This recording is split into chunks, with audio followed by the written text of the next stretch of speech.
J.D. Vance mocked her skin on live TV, yet Jasmine Crockett turned that insult into a weapon. From Selma to today, she unleashed proof so shocking it shattered J.D. Vance and shook the nation. What truth did America hear that it can never forget? Stay with us. This is a story worth every second of your time. The Senate hearing chamber blazed under blinding white lights. Every shadow stripped away. Every sound caught by the hot microphones. Cameras beamed live to millions. The silence so sharp it felt like a blade hanging in the air. J.D. Vance leaned forward, lips curled, eyes glinting with malice. He didn't touch policy, didn't bother with law. He went straight for the insult. Frankly, he sneered, voice dripping venom, I don't think we should listen to someone who always carries the burden of race. Miss Crockett isn't here because of talent. She's here because her skin color makes America pity her. The words ripped through the chamber like an explosion. Gasps echoed. Senators stiffened, some shaking their heads, others staring in disbelief. The silence that followed was suffocating, like the air itself had turned to ice. The camera locked on Jasmine Crockett. Her eyes burned not with rage, but with lethal calm. She leaned into the microphone, her voice cold, deliberate. You just made the biggest mistake of your life. The room was still vibrating from Jasmine's chilling whisper when she suddenly rose from her chair. The cameras tracked her every move, millions of eyes watching as she reached into her folder and pulled out a single photograph. With steady hands, she placed it on the table where all could see. It was Selma 1965 Martin Luther King Jr. and John Lewis at the front of a march, their faces unflinching, their bodies pressed forward against a wall of police. Clubs swung down on skulls, the soundless crack still echoing through history. Blood streaked the bridge like paint spilled across concrete. The image was raw, unforgettable, a scar burned into America's conscience. Jasmine's voice sliced through the tension, sharp as a blade. You call my skin color a burden, she demanded, her eyes locked on J.D. Vance. She tapped the photo with her finger, each motion punctuating her words. This skin, this color, was beaten on this very bridge. And this skin, this color, opened the door to the right, to vote the very right that allows you to sit here today and speak. Her words carried like thunder, rolling across the chamber, leaving no corner untouched. A shiver rippled through the audience. J.D. Vance leaned back, then threw his head forward with a booming laugh. The sound crude, arrogant, dismissive. He wanted the moment to collapse under ridicule. Typical of your kind. He spat, his grin widening with each syllable. Always playing the victim. If you weren't black, nobody in this country would even know your name, Miss Crockett. The insult cracked like a whip echoing against marble walls, meant to wound, meant to humiliate. The smirk on his face was venom disguised as confidence. The chamber erupted. Gasps rose from every direction, followed by a wave of angry murmurs. Some senators slammed their palms against the table in outrage, their voices cutting into the air. Out of line, shameful. Others shook their heads, eyes blazing, unable to believe the raw audacity of the attack. The press gallery scribbled furiously. Cameras zoomed. Microphones trembled under the noise. For a moment, the room was chaos.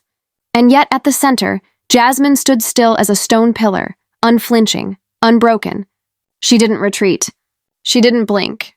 Instead, Jasmine reached again into her stack of documents and pulled out a fresh report. With a steady hand, she held it aloft for the entire chamber. Brennan's Center for Justice 2024, she announced, her tone cold, clinical, merciless. 1,600 polling places closed in counties where the majority are black voters. She dropped the report onto the table with a slap that rang louder than any gavel. Her eyes never left Vance's. She flipped the pages with deliberate precision, her voice never wavering. Here's the truth.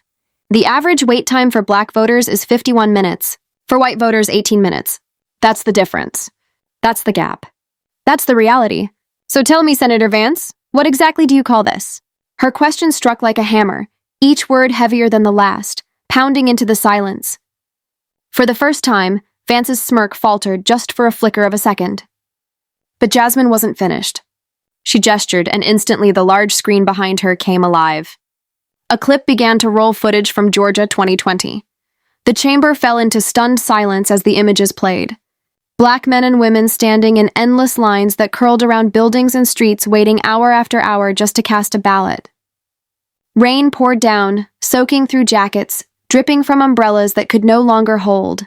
A child slumped asleep against his mother's shoulder, his tiny face pale with exhaustion. An elderly woman leaned heavily on her cane, her legs trembling, her lips pressed tight in pain. 7 hours. 7 hours just to vote. The images spoke louder than any argument ever could.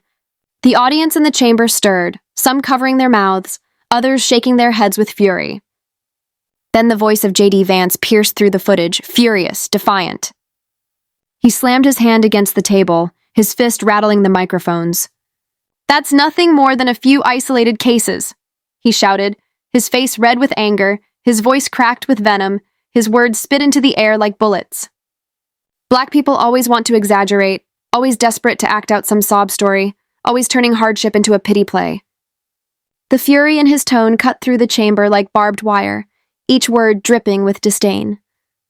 His chair screeched as he leaned closer to the microphone, eyes blazing, hands clenched. He wanted the narrative to collapse, wanted the pain on the screen to vanish into thin air as nothing more than theater. But the truth was already alive in the room, and Jasmine knew it. She turned slowly, her gaze burning into the cameras that broadcast live to millions of households. Her shoulders squared, her chin lifted, her voice erupted with a force that seemed to shake the marble walls themselves. If speaking the truth is called acting, then this play was written in blood. Blood spilled by my ancestors on bridges like Selma, and today I am reading it back for America to see. Her declaration thundered through the chamber, carried across the nation, undeniable and unstoppable. The room fell still again, gripped by the weight of her words. Outside the chamber in living rooms across America, hearts pounded and eyes widened. Jasmine had turned insult into indictment, contempt into truth, shame into power. And then, like a whisper cutting through the storm, the narrator's voice rose above it all. If the blood of Selma has not yet dried, what other secrets are waiting to tear off the mask in this very room? As that question hung in the air, a bead of sweat broke loose from Vance's temple and fell tick-tick onto the polished desk. The tiny sound was absurdly loud, ricocheting through the silence like a trigger pull. He swallowed hard, jaw-tight knuckles, whitening against the wood. Every camera drank in the detail. Every home audience saw the tremor he tried to hide. Across from him, Jasmine remained motionless, a fixed point in a room vibrating with tension. Somewhere, a throat clicked in a dry swallow, and the room seemed to tighten another notch.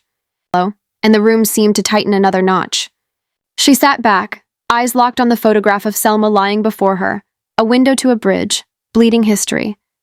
In her mind, the pavement filled with footfalls, steady and relentless, marching drums that never stopped. She heard the dull thud of batons, the crack of wood on bone, and the chorus that rose above it. "We shall overcome." The chamber seemed to tilt toward that image, as if the bridge itself had been laid across the hearing room. Time held its breath, and then Vance broke it like glass. Her breathing slowed to a fighter's rhythm, poised between memory and the strike to come.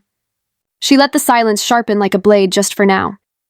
"There it is again," he sneered, his voice dripping contempt. "Black people always living in the past." "Selma, just a rotten memory, nothing more." The poison of his words curled through the air and coiled around the table. Jasmine lifted her head, voice low but unbreakable. "Silence in the face of insult is complicity. But I will not be silent." The room reeled between fury and shock, a taut wire humming above the marble floor. And then Jasmine did more than evoke memory. She drove present-day truth straight into J.D. Vance's face. The silence that followed Jasmine's last vow broke like glass. The chamber seemed to pulse with the weight of her words, and then all eyes turned as she reached down slow and deliberate, pulling a rolled sheet from her folder. She uncoiled it across the polished table with a snap that echoed through the hush room. The camera zoomed in, and suddenly the map of Ohio 2024 filled screens across America.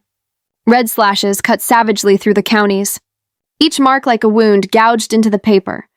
There was no mistaking the pattern. Every cross struck directly through neighborhoods where Black communities lived, worked, and voted. Each slash was brutal, undeniable, a scar carved across democracy itself. The senators leaned forward. The audience in the gallery froze. In living rooms across the country, people leaned closer to their TVs, unable to look away from the image that glared back at them. Her voice hit like a hammer, hard, deliberate, leaving no room for escape. "You say my skin color makes me biased." Jasmine's tone rose, each syllable sharp, echoing into every microphone. "Then look at this. It's your own state that is biased against this very skin." She tapped the map with her finger again and again, jabbing at the red scars. The sound of her nail on the paper was like the click of a trigger. Every mark is a community silenced, a voice erased. You call me prejudice, no, Senator. This is prejudice written in ink on your own soil. Her words reverberated through the chamber. The walls themselves seemed to shudder under the weight. Murmurs rolled through the crowd, rising like thunder trapped in marble. It wasn't just outrage. It was recognition, a collective gasp at the raw truth laid bare in front of them. But Jasmine wasn't finished. She never was. With a single fluid motion, she reached for another document. This time she held it high, and when she spoke, her voice was cutting, almost surgical in its precision. "Here's more," she declared, and the tension in the room tightened like a noose. She read aloud, her tone steady but laced with ice. Quote, "Let them wait. The longer they wait, the more likely they'll give up and go home." End quote. Her voice dropped on the last word, and the sound echoed in the silence. A collective gasp tore through the chamber. People shifted in their seats, mouths falling open. The words hung in the air like smoke, thick, choking, undeniable. Each syllable dripped with contempt for black voters. Each line was a dagger pointed at the heart of American democracy. It was no longer an accusation. It was proof plain and merciless. J.D. Vance snapped. His composure shattered, his mask torn away. He lunged toward his microphone, the veins in his neck bulging, his face burning crimson. Sweat streaked down his temples, glistening under the harsh lights. His voice cracked with fury. "This is fabricated lies. You're inventing stories. I have nothing to do with this," he screamed. His fist came down hard on the desk, rattling the microphones, the sound echoing into millions of living rooms. His body shook. His eyes darted wildly cornered, desperate, a man drowning in the evidence arrayed before him. He wanted to shout the truth away, to drown it under volume. But the fear in his eyes betrayed him to the nation. Jasmine struck back like lightning. Calm but lethal, she pulled another folder from her stack and slapped it flat onto the table. The sound cracked like a whip. "No involvement?" she asked, her tone sharpened to steal her stare, unflinching. She flipped the pages open, exposing signatures under the blinding glare of the cameras. Each page turned was like the tick of a clock counting down to judgment. "This is your vote," she said, voice rising. "This is your support for Senate Bill 134, the so-called Election Integrity Act, the very law that shut down polling places across black counties in Ohio." Her words slammed into the chamber with the force of a gavel. She jabbed her finger at the final page, her nail striking the ink name in bold. "And this is your signature, Senator Vance. Can you deny your own hand?" The explosion was immediate. Senators shouted over one another, voices colliding in a storm of outrage and disbelief. Fists slammed onto desks. Papers flew and the air shook with anger. Some demanded accountability, their shouts booming. Others roared in protest, their cries swallowed by the cacophony. Reporters scribbled at breakneck speed pens, tearing across notepads. Camera operators struggled to keep their frames steady as the chamber convulsed in fury. Through it all, the lens found Vance. His face was drenched in sweat beads streaking down his cheeks. His hands trembled as they clutched the desk knuckles pale. The once smug grin had vanished, replaced by the twisted mask of fear pride unraveling live on national television. The uproar reached a fever pitch, a chorus of fury and truth colliding in real time. The hearing had transformed into a battlefield. Every shout, another volley, every piece of evidence, another weapon. Yet at the center of it all, Jasmine stood firm. Her presence was unshakable. Her evidence stacked like an arsenal before her. Calm in the eye of the storm, she looked untouchable, immovable, inevitable. And then, as the chaos reached its peak, a voice low, steady, ominous, rose above it all, cutting through the noise like a blade. But this is not the final blow. Jasmine still holds a weapon hidden, and it will shatter the last shield of arrogance. The chamber was in chaos, voices colliding like crashing waves. Senators shouted over one another. Reporters scrambled to keep up, and J.D. Vance's face burned red as he leaned into his microphone.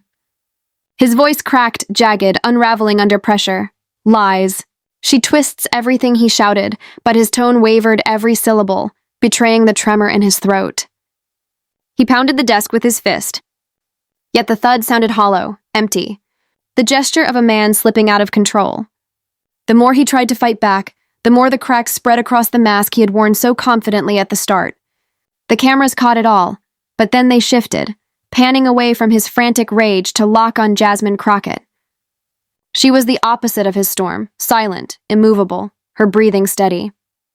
She closed her eyes for a long moment, shutting out the roar around her.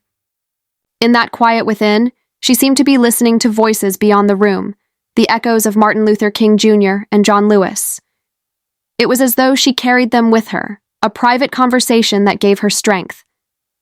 While Vance drowned in noise, Jasmine drew power from silence. A low hum rolled through the microphones, the static crackling in the air like a warning.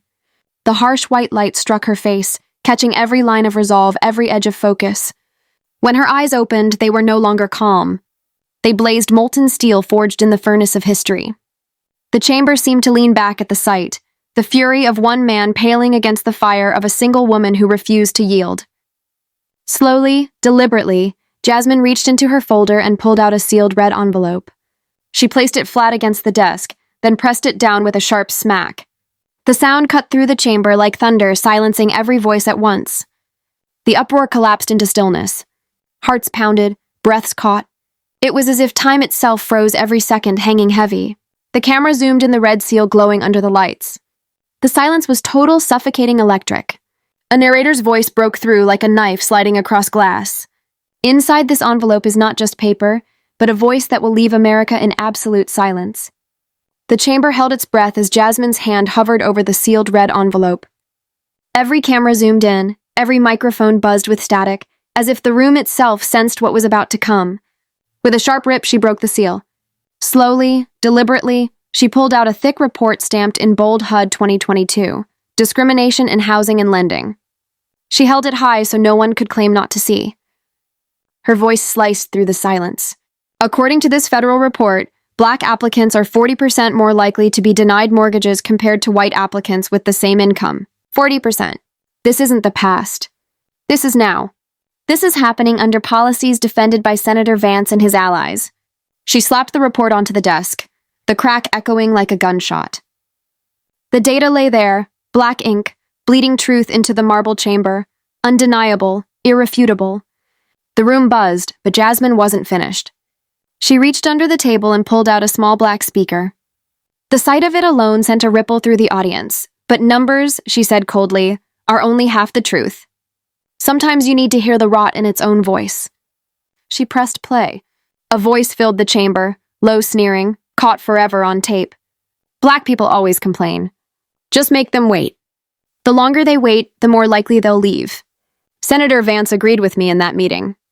The words detonated like dynamite. Gasps erupted. People shot to their feet. Shouts ricocheted against the walls. Senators clutched their papers. Reporters scribbled in a frenzy. And the camera swung wildly before locking onto Vance, his face drained of color. The blood gone from his cheeks, his mouth opening and closing like a fish dragged from water. He tried to speak, but no sound came. The clip replayed louder this time, booming through the speaker. Senator Vance agreed with me in that meeting. The repetition was merciless, the voice pounding like a drumbeat of guilt. The entire nation heard it. There was no escape, no spin, no way to bury what millions now knew J.D. Vance had endorsed strategies to suppress Black voters, to silence voices through delay, through cruelty, through calculated discrimination. Jasmine didn't wait for the noise to die. She slammed her palm against the desk, the sound jolting the room back to her command. Her eyes were still, her voice thunder. You call my skin color a burden. She leaned forward, her finger stabbing the air toward Vance.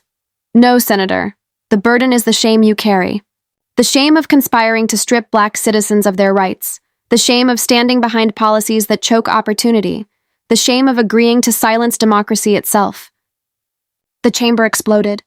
Some senators roared in fury, demanding an investigation on the spot. Others shouted over each other. The room a storm of chaos and outrage. Reporters shouted questions. Flashes fired like lightning. And the sound of pounding fists on desks became a drumbeat of condemnation. Above it all, the camera stayed glued to J.D. Vance. He sat, frozen sweat pouring down his face, his hands trembling uncontrollably. His lips quivered, but nothing came out. Every denial had already been obliterated by the voice on that recording. Every ounce of arrogance had been burned away by the evidence Jasmine laid before the nation. The smirk that once mocked her was gone, replaced by raw panic, Jasmine's words cut through the storm one last time, clear as a bell. Senator Vance isn't just guilty of words. He is guilty of betrayal. Betrayal of the Constitution, betrayal of the people, betrayal of the dream Martin Luther King Jr. bled for on Selma's bridge. And today, America has heard it with its own ears. The gallery erupted in thunderous noise, some in cheers, others in outrage. Outside the chamber, social media caught fire. Clips of the recording went viral within minutes, hashtags surging across every platform. But inside the room, all eyes were locked on one man, J.D. Vance, stripped bare by his own complicity, exposed as the enemy of the very democracy he swore to serve.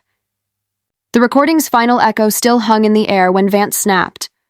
He lurched forward, veins pulsing at his neck, and slammed both palms onto the table. Papers jumped, microphones squealed in protest. His eyes flashed with a wild heat that looked less like anger and more like panic finally showing its face. The chamber recoiled as one, the oxygen seeming to vanish in a rush. Vance dragged the mic closer, breath-ragged words racing ahead of restraint. "I never said that.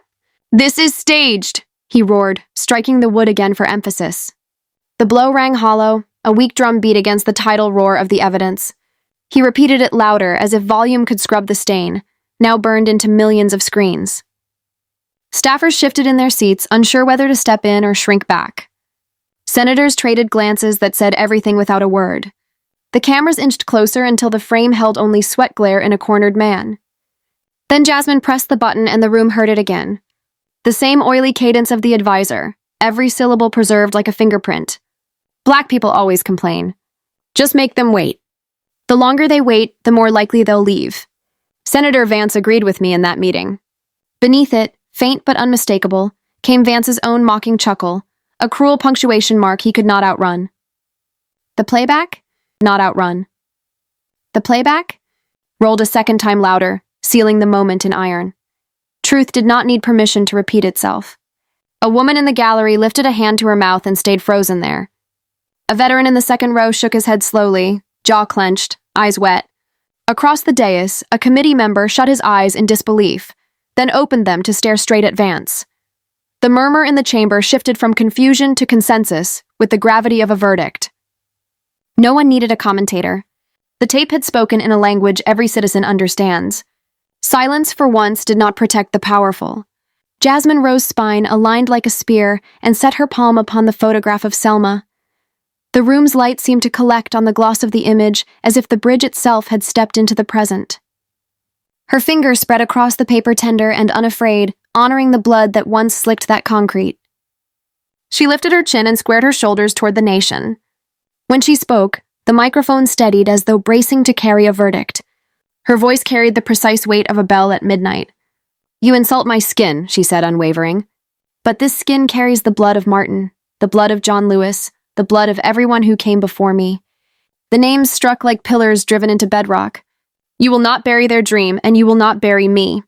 The words coursed through the chamber, through the lenses, through the cables, and into living rooms like a current that made the country sit up straighter.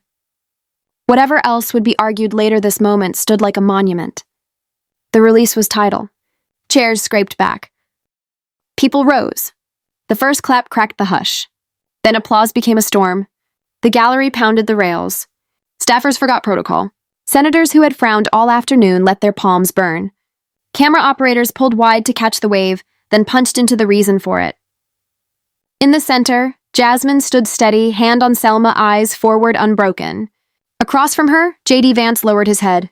The fight gone from his shoulders to feet printed across his face for a nation to read live. The red light on the primary camera burned like a witness mark. Networks cut to tight close-ups replaying the instant as the chamber thundered. On big screens at home, the contrast was clear. A woman anchored by history and a man undone by his own echo. No vote was taken. No gavel fell. Yet the room knew a line had been crossed and corrected. The sound did not die. It built a verdict delivered by hands and hearts.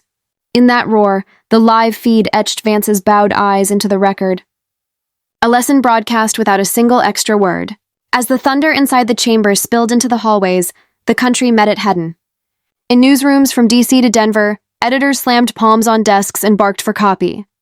Push alerts fired in wave sirens without sound, lighting up phones on kitchen counters and subway platforms. The headline that won the race hit like a bell in a quiet church. Crockett floors Vance with the very skin he mocked. Producers snapped at graphics teams, lower thirds spun up, and anchors blinked into camera lights with the tight jaws of breaking news. The story didn't walk, it ran. Cable banners rolled the same phrase on loop red and white against electric blue. Crockett floors Vance with the very skin he mocked, the ticker repeated, turning a sentence into a drumline. Morning shows cut from panelists to the clip, then back to panelists who couldn't keep their voices level. One network slowed the recording until the room could hear the tiny catch in Vance's laugh. Another froze the frame on Jasmine's hand over Selma. Rival outlets argued over tone, but not the fact the tape had spoken in a voice the country could not ignore. Printing presses kicked to life for special editions. Airport TVs lit up terminals, scrolling the words past weary travelers who stopped and stared with carry-ons at their shins. Coffee shops turned up the volume. Baristas leaned on espresso machines and mouthed along with Jasmine's lines. On the sidewalk, a man read the headline off his phone and read it again as if the second pass might dull the charge. Crockett floors Vance with the very skin he mocked. He whispered, and a stranger beside him whispered it too. Screens pulsed in diners, bus depots, and hospital waiting rooms. By noon, the line had entered the air like weather.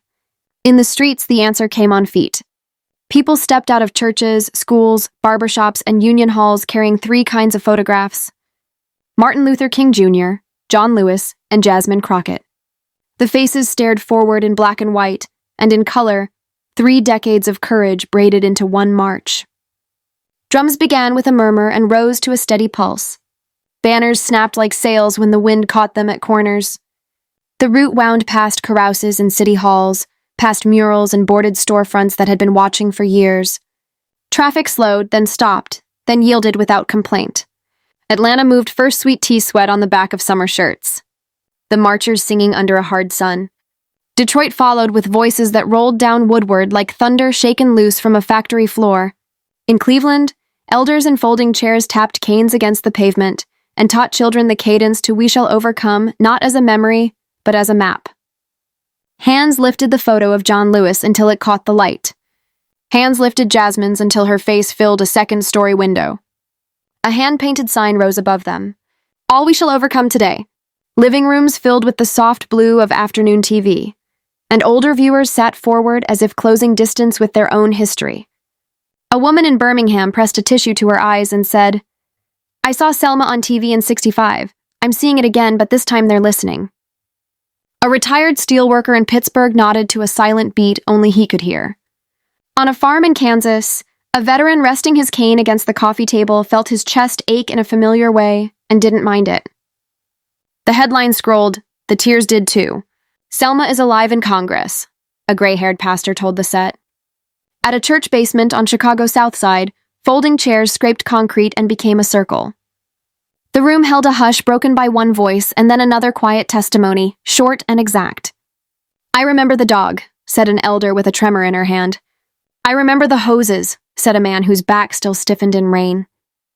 A teenager in a varsity jacket held up his phone and read Crockett floors. Vance with the very skin he mocked, and the room answered with a soft chorus like a line of prayer. The old and the young clapped on the same beat. Across town, the young moved at the speed of their thumbs. In bedrooms and dorm lounges at bus stops and greasy spoons, phones tilted sideways and timelines exploded. TikTok accounts with 100 followers swelled to 50,000 in an hour. Edits stacked on edits like bricks on a wall. One creator cut Jasmine's line. "You just made the biggest mistake of your life over a hard snare, then smashed into the moment," she said. Senate Bill 134, each word punching on the beat. The loop hit 10 million views before the editor finished his shift at the grocery store. Another clip split the screen left side the advisor's line. "Just make them wait," right sidelines snaking around a Georgia school in rain. 7 hours melted into 7. 7 hours melted into 7. Seconds. Captions popped in block letters clean and loud for autoplay. "This isn't the past." Comment sections filled with "say it again," and someone did, dragging the timeline backward so the chuckle on the tape hit like a slap. A trending sound was born from the thud of Jasmine's hand on the desk. Teenagers used it to punctuate their own takes. The algorithm smelled heat and fanned. YouTube swelled with 10-minute breakdowns before the evening commute. Thumbnails flashed Jasmine's hand on Selma under titles like "The Knockout You Missed at 3:14" and "The Moment the Room Turned." One channel drew a red circle around Vance's signature and a yellow arrow to his jawline, and the counter spun past 1 million views in 3 hours. Long-form creators spliced the headline into their intros. Crockett floors Vance with the very skin he mocked until it became a drumbeat even in analysis. Older viewers let the autoplay roll and wrote in the comments, "I remember 1965. I remember today." On campuses, students dragged projectors into common rooms and taped bed sheets to brick walls for makeshift screens. The room dimmed, the clip rolled, and the place went quiet, except for that small, awful laugh on the tape. Someone paused the video, rewound 5 seconds, and played it again. A dozen heads leaned in the room, holding its breath. When Jasmine's hand landed on Selma, the sound bounced off cinder block and into memory. "Run that back," someone said. And they did, but slower so the truth could sit longer in the chest. Then the lights snapped on and a new chant began. They hacked out slogans on vinyl cutters and fed fabric through borrowed sewing machines. They printed one line on t-shirts in stark black letters. "Skin is no burden, the burden is silence." They screen printed the phrase on canvas strips and wrapped them around bicycle baskets. They taped it to dorm windows like a lighthouse beam for the quad. In the library, a student set it as the lock screen on every unattended machine with a sticky note. "Take it if you need it." The message spread because it was short, because it was true, because it fit in a breath. Billboards shifted at sundown. In Times Square, the lights blinked, then snapped to a white field with black words unadorned and serious. "Skin is no burden. The burden is silence." A courier stopped his bike and stared up between deliveries. In Dallas, a digital sign above a toll road pushed the same line between weather updates and traffic patterns. Downtown in Oakland, a muralist rolled a ladder under a wall, blocked out the sentence in chalk, then traced it in paint while cars honked in time. On a freeway in Memphis, truckers saw it on the side of a warehouse and answered with their horns. Inside barber shops, the headline played louder than the clippers. Men in capes watched the clip on a mounted TV and stood up mid-fade. "Run it again," a barber said, and his chair answered with a pause. Across town in a diner, the cook leaned on the pass and let an order die under the heat lamp so he could see the moment Jasmine set her hand on Selma. A waitress wiped a table that didn't need it and mouthed the words with the anchor.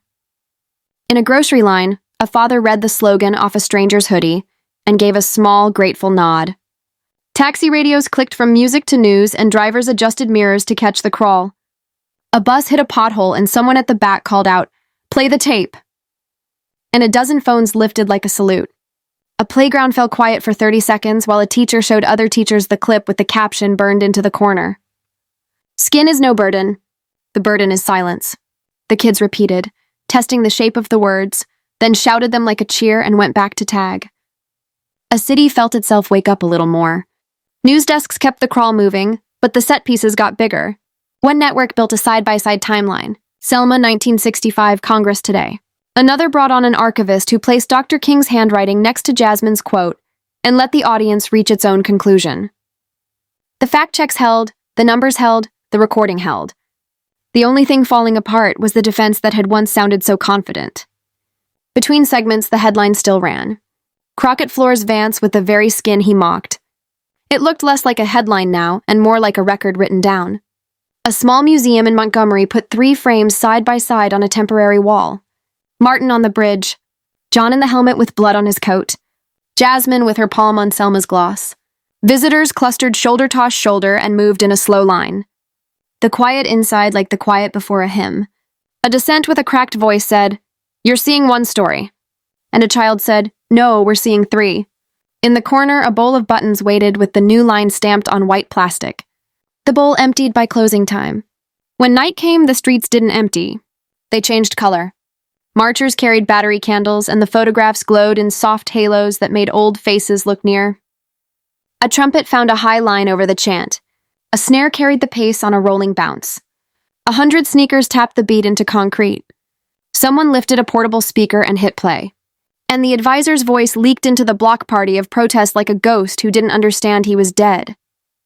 The crowd booed the laugh, then shouted the slogan to drown it. In living rooms, older viewers called friends from phone books they still kept in drawers. "Turn on channel 3, they said. "No, the other one, the one with the crawl." They didn't have to say more. The friend said, "I've got it." And both sets show Jasmine's hand on Selma like a page being turned. In nursing homes, aides pulled up chairs. In VFW halls, beer bottles gathered in happy triangles. In backyards, dogs paused mid-bark as a porch went quiet. Some people cried and didn't explain why. Some didn't cry and didn't need to. Influencers with ring lights said little and let the footage speak, then held up cards with the line, "Skin is no burden. The burden is silence." School counselors posted the sentence on doorways next to the bell schedule. A city council added it to the agenda header for a meeting no one expected to be crowded and found the room full by 6 p.m.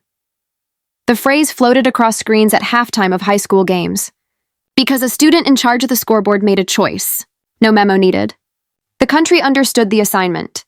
By midnight, the headline and the slogan had become a call-in response.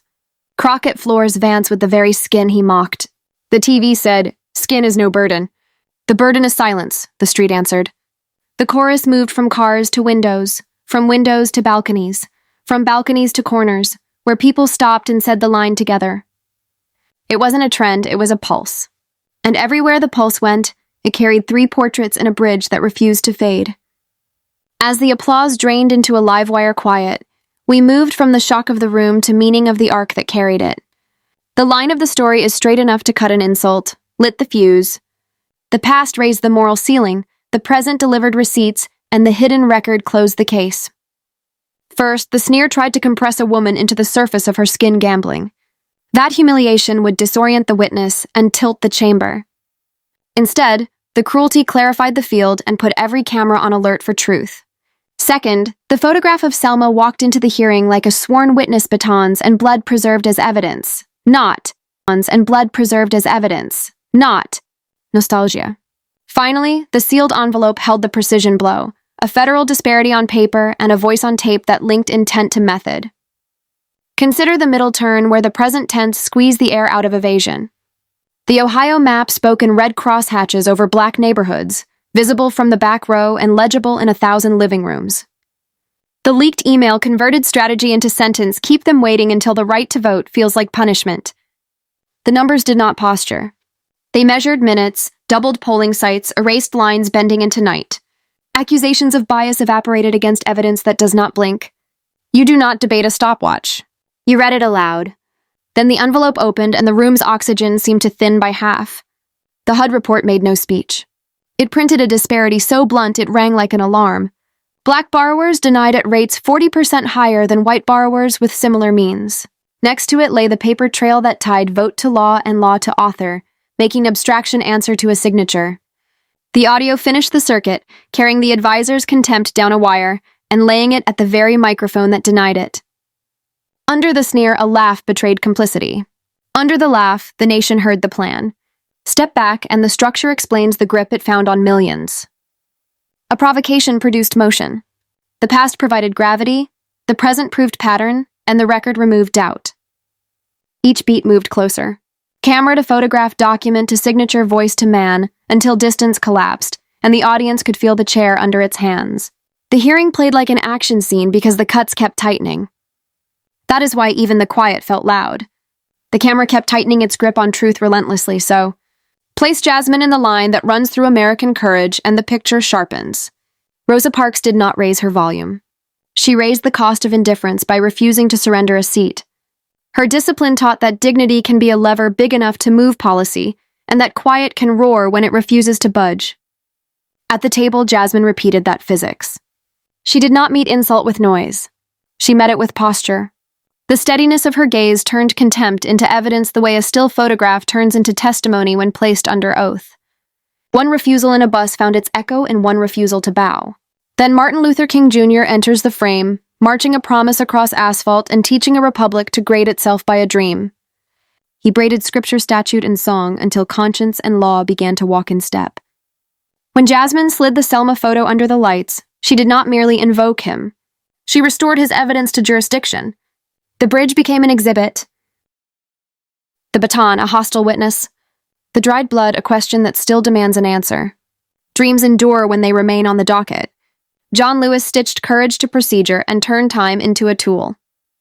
He called for good trouble, then scheduled it, stood for it, and voted for it, knowing how long injustice can wait at the door.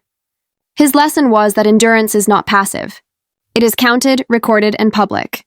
Jasmine worked in that cadence, evidence, patience, precision until the room ran out of excuses. When her palm settled on Selma, it felt like a baton crossing a finish line without a slip. So the sequence reads cleanly: Rosa sits, Martin marches, John bleeds, and legislates.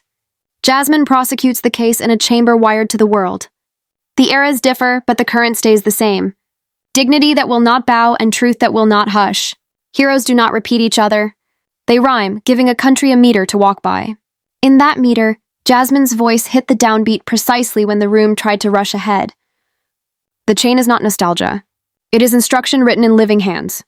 From this chain comes a lesson sharp enough to leave a mark. Those who weaponize skin to shrink a person will end up testifying for the system they swear does not exist. Insult is a confession in costume. It reveals the levers a speaker intends to pull. Call a community a burden, and your policies will soon diagram where you place the weight. Dismiss history as rotten memory, and the present will supply the rot in high definition. In trying to make a woman small, the attacker enlarged the record against himself. There is a second edge, and it cuts where comfort lives. Microphones amplify, but more than that, they memorialize. The red light turns theater into evidence the instant it blinks on. Volume cannot sandpaper a signature or drown a recording, and bravado wilts when paired with paper. Even silence performed work. The hum, the creak, the breath held after the tape were verdicts forming in strangers. Neutrality lost its mask and stood there as complicity. People remember where they were when evidence became audible. So the call is not grand poetry. It is a maintenance schedule. Justice is not a museum piece. It is an engine that runs only if fed with time, money, attention, and truth. Measure wait times the way we measure bridges and planes, by safety, by capacity, by failure rate. Publish the numbers, track the closures, and audit the approvals before they calcify into habits you pretend not to see. Fix what is slow, widen what is narrow, and staff what is overwhelmed. It is less glamorous than a headline, and more important than a speech. Begin locally where hands can touch the levers. Know your precinct, your clerk, your hours, and help a neighbor who cannot stand 7 hours in a line designed to break backs. Demand posted wait times and backup scanners where history shows they are needed most. Treat Election Day like a community project. Water chairs, chargers, transit, and childcare offered as routine support, not charity. Insist on extended hours where the data shows strain. A line should be a civic festival, not a gauntlet. Move next to institutions where policy can either poison or heal at scale. Time every precinct and publish dashboards the public can read without a password. Tie funding to equity metrics, so no district profits from neglect or delay. Mandate early voting windows. Transit links and language access wherever the data demands them, not where convenience permits. Adopt a simple standard. No one waits longer than the best-served precinct in the state. When the standard is missed, consequences must trigger automatically. Finally, shape the culture because air carries messages farther than memos. Make the line skin as no burden. The burden is silence a habit rather than a hashtag. Put it in classrooms where fairness can be taught with a stopwatch and a story. Put it on newsroom walls so assignment desks chase long lines instead of loud claims. Put it in bank training rooms so bias is measured and corrected like any other error rate. Culture is policy at room temperature. Set it warm to the touch. None of this is about scoring political points. It is about keeping a promise we already wrote in ink and sealed in blood. Documents breathe when citizens do the work that keeps them honest. Every receipt counters a slur, and every recording outlives a smirk. Follow through beats virality because maintenance prevents disaster more reliably than rescue. The hearing we watch is not a curtain call. It is a checklist with room for your initials. Hold on to the through-line insult history present proof. Rosa refused to stand. Martin marched, John legislated with scars, and Jasmine laid the file on the table and pressed play. The baton moved because hands were ready, not because time was kind. Justice, then, is not a relic behind glass. It is something alive that eats ours and pays them back as trust. Pays them back as trust. Feed it with vigilance at the polls and accuracy in the ledgers. And refuse the pose of neutrality when evidence points and ask for your voice. So remember the names in the meter they taught you. And remember the simple call that does not need a trumpet. Justice is the job for this hour, not the myth for some anniversary. The bridge still spans the water. Walk it with your eyes open and your hands full of tools. Keep the line moving. Keep the record honest. The Senate chamber was still buzzing from the uproar when the story began to widen, stretching beyond the four walls and out into history. What had just happened was not an isolated clash. It was a straight line, a chain link connecting insult to truth, past to present America to the world. Every viewer watching felt it. The fight was never just about one man's cruelty or one woman's dignity. It was about the story America had been writing for 60 years. A story written in marches, in blood and court rulings, and in whispered promises that refused to die. Jasmine's confrontation had drawn the arc with surgical precision. Insult history, present evidence. Knockout truth. The insult was the spark. J.D. Vance, with the arrogance of a man too comfortable in his seat, tried to reduce Jasmine to the surface of her skin. "She's here because of her color," he said, sneering into the microphone as though repetition could turn contempt into fact. But insults are never neutral. They confess the architecture of injustice. They sketch the map of what someone is willing to erase. His words turned the cameras toward her, locked the nation into suspense, and lit the fuse of a narrative bigger than himself. The second step was, history summoned like a witness. Jasmine placed the photograph of Selma 1965 under the lights, and the room felt itself transported. Battens rose and fell. Blood spread across the concrete of the Edmund Pettus Bridge. John Lewis staggered with a fractured skull. Martin Luther King Jr. preached with fire in his chest, and ordinary people carried extraordinary courage in their bones. That image was not nostalgia. It was evidence. Selma was not a museum. Selma was the crime scene still unclosed. Jasmine's hand on the photo said it plain. The bridge still stands. The debt still unpaid. The dream still unfinished.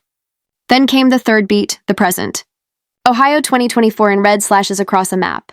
Polling places closed in black neighborhoods.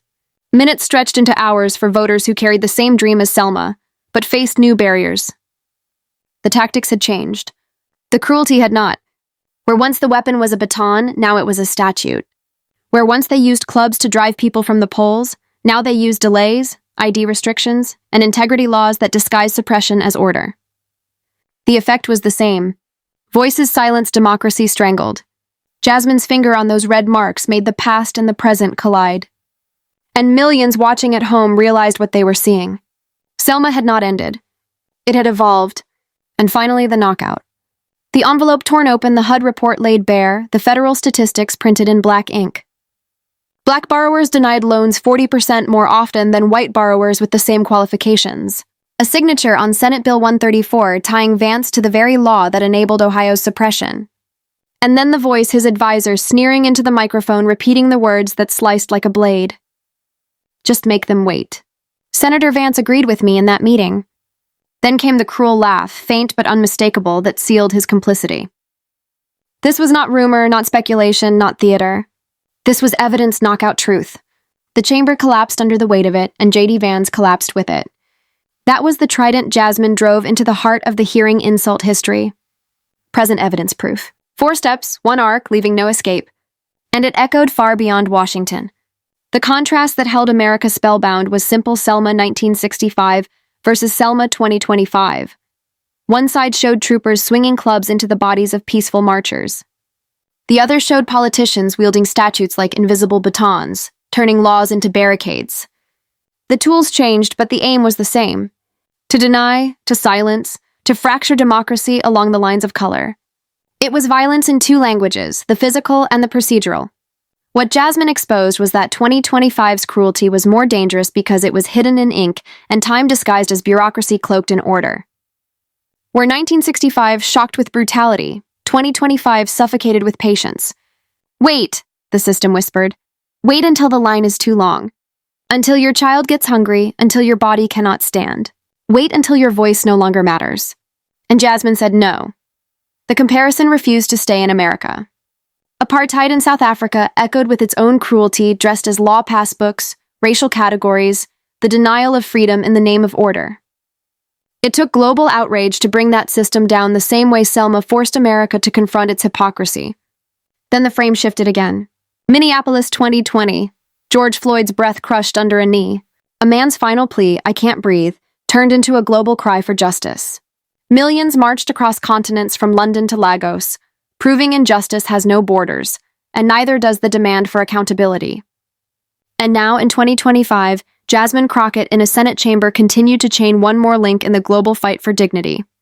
South Africa's passes, Selma's bridge, Minneapolis's pavement, Ohio's closed polling sites, they all spoke the same language. That language delivered a message too sharp to ignore. Skin color does not define the worth of a human being. But silence in the face of injustice will define the worth of an entire nation. The insult Vance threw was never just about Jasmine. It was about what kind of country America will choose to be. A nation's greatness is not measured by its GDP, its military, or its monuments. It is measured by whether it protects the least powerful, whether it lifts the voices most easily drowned. Silence is complicity, and complicity is decay. Jasmine's stand turned that truth into a mirror, and the country was forced to look. The cinematic ending sealed it. Jasmine walked from the chamber, the Selma photo in her hand like a torch passed from one era to the next. The doors opened, and outside thousands filled the steps, their voices rising as one. "We shall overcome," they sang, not as a relic, but as a promise. The chant rolled like thunder across marble and down into the streets where more voices joined, until it became impossible to tell where the past ended and the present began. The cameras followed her, cutting close on the photograph, then wide on the sea of faces. The chant swelled, and then the screen split. On the left, grainy black and white, Martin Luther King Jr., arm linked with John Lewis, eyes fixed on the horizon. On the right, Jasmine Crockett, alive in color, walking into the roar of a crowd, carrying their memory forward. Past and present, side by side, two eras fused in one frame. The bridge between them was not metaphor, it was literal.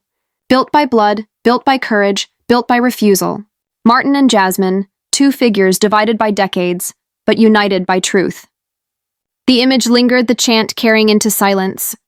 For those watching at home, it felt less like a broadcast, and more like history being written in real time. The lesson was as sharp as the insult that started it. The fight is not finished, and the burden is not skin. The burden is silence. And as long as voices rise, the nation still has a chance to choose its worth. As the chant outside steadied into a single heartbeat, the frame tightened on what it all meant. The through line of the night was clean enough to trace with a finger an insult meant to shrink a human being.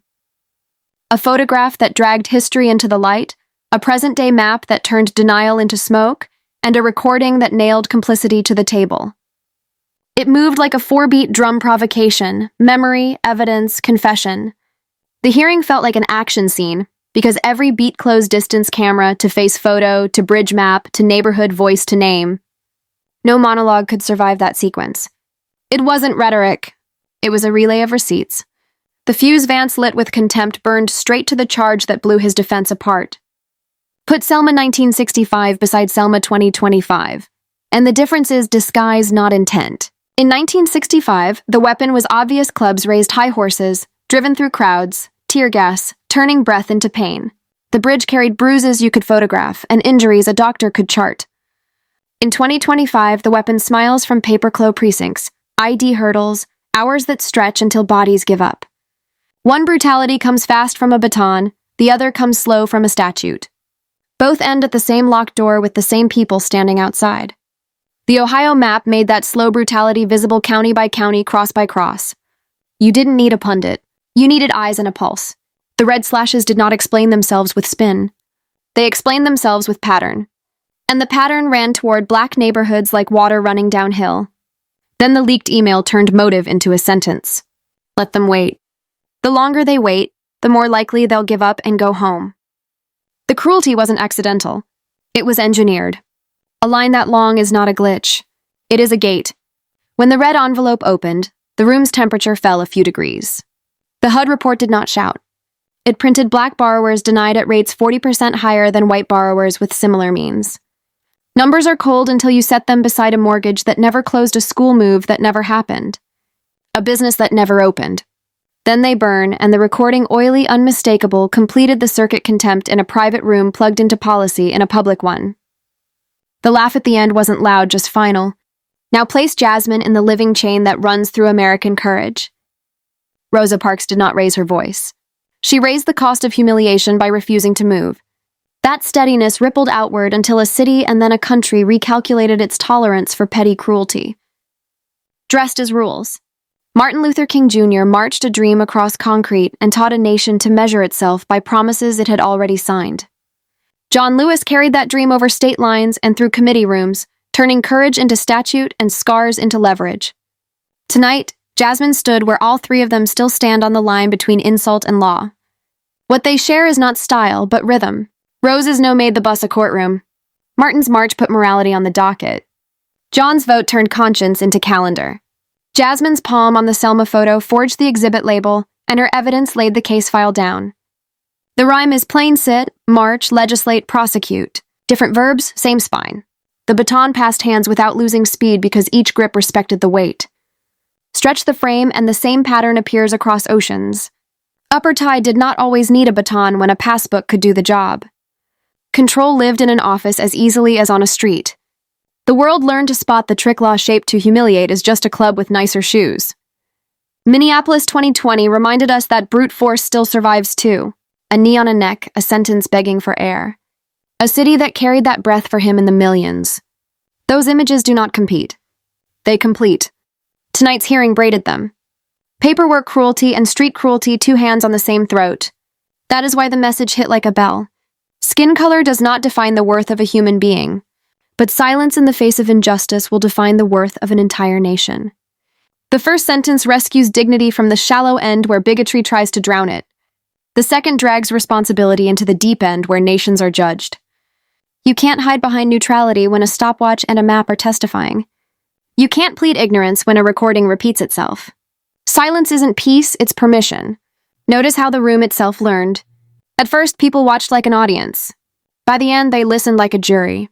The creak of chairs, the hum of wires, the gasp at the email, the stillness before the tape replayed. Each sound became a vote. Cameras did not manufacture truth. They delivered it one frame closer, one to sell louder until denial had nowhere left to sit. And when Jasmine said, "You will not bury their dream and you will not bury me," she wasn't performing. She was filing. The country felt the stamp hit the page. If you want the lesson in one line, take it from the bridge that refuses to fade. Brutality can be fast or slow, loud or quiet, but it always leaves footprints you can measure if you bother to look. The job is to count them, name them, and stop pretending that a door is open when 1,000 bodies are stuck in the hallway. That isn't ideology. That's maintenance. Democracy does not run on vibes. It runs on access time and enforcement. That is blind in practice as well as in poetry. And if you want the call in one breath, here it is. Speak where silence is expected. Measure where excuses multiply. Show up where lines are longest and stay until the last voice is counted. Treat a ballot like a bridge. Inspect it. Repair it, widen it, and never let anyone turn it into a toll road for the poor or the tired. The baton is in your hand now, and it weighs exactly as much as your neighbor's chance to be heard. Thank you for watching until this moment, and for standing with us on this journey for justice. Your support means everything. Like, subscribe, and turn on notifications so you never miss what's next. And we'd love to hear your thoughts. Leave a comment below and let us know what moved you most in this story.